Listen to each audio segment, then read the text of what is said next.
So in case you didn't know, Blackmagic recently updated the Pocket series to 8.1. The biggest feature in this update allows the UI to rotate when you put the Pocket vertically. Now, I'll be honest, this wasn't the exact update we were all looking for, and honestly, I didn't think I'd be making a video like this, but here we are, and Caleb did challenge me to see if I can actually build a vertical rig, you know, Rig Daddy style, so challenge accepted. No. And if this video is helpful in any way, hit that like button, subscribe, share a comment, even share it with your friends, and all the links are going to be in the description below. This here is my 6K Pro vertical rig, version 1, but to be honest, this looks very complete. Starting with the wooden camera mini vertical plate bracket. This is the backbone of the whole rig. Now there are two versions, the mini and the standard version. Now this is more on the high end when it comes to vertical brackets. There are other vertical mounts like from Cam TV, Small Rig, and some other ones. But for me, the reason why I went with wooden camera is that I have a ton of wooden camera parts already, and third-party accessories tend to not play nicely with wooden camera accessories because they're so precise and they have certain pieces that just fit together really well. So I just stuck with wooden camera. But just find what works for you and you should get the same results. I mounted my dovetail directly to the top portion of the vertical bracket. This allows me to slide on and off my 6K Pro rig, which is the wooden camera cage system for the 6K Pro, and everything just fits nicely and locks really securely. Now, the wooden camera cage for the 6K Pro is a half cage, so the mounting side is on the I/O port side. This allows me to attach my monitor vertically. The first little cable I want to show you is this cute little 4-inch right angle to standard HDMI cable. It is the perfect length for what I need for this setup. As for the other cables, I have a right angle DC to D-tap, or I just use two MPF 550 batteries for the monitor, then a 2-pin LEMO to D-tap for the camera. Powering all of this is my Anton Bauer power base mounted to the outside of the vertical plate with the D-taps facing upwards. At 100%, you get about 4 hours of powering for the 6K Pro, but that will fluctuate depending on the screen brightness and other accessories that's powering it.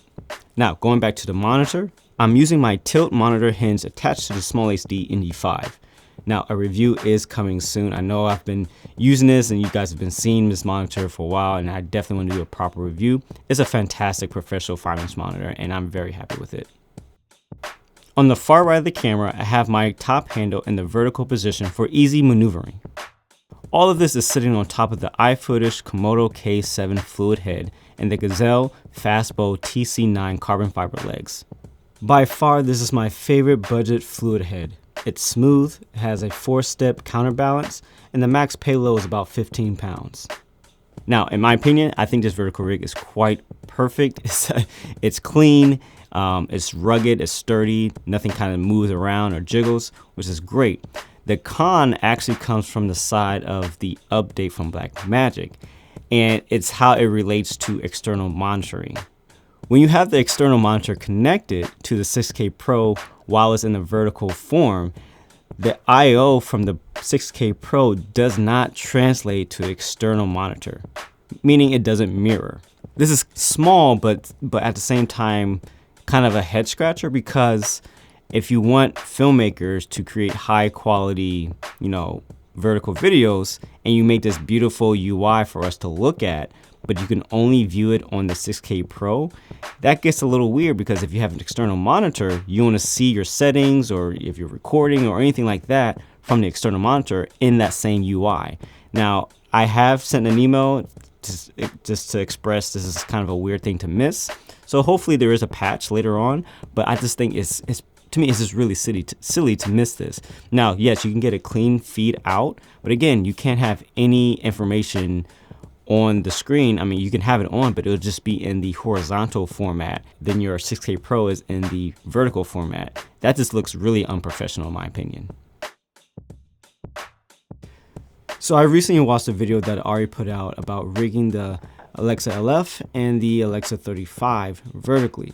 It is wild to see this embrace of 9:16 filmmaking on all levels in the industry. I mean, come on. That's why I'm making this video, because of the update that Blackmagic made. Now, I'm not going to sit here and act like I've always embraced vertical filmmaking. I've had my struggles with it, but all the jobs that we've had since last year till now all require some level of social media posting or just creating assets just for social media platforms. Now I'm just seeing it as an opportunity to grow as a filmmaker and using all these skills that I'm learning from this kind of filmmaking to apply it to the jobs I get in the future. So yeah, what are your thoughts? What are your thoughts about this rig? What would you do differently? And I catch you guys in the next one.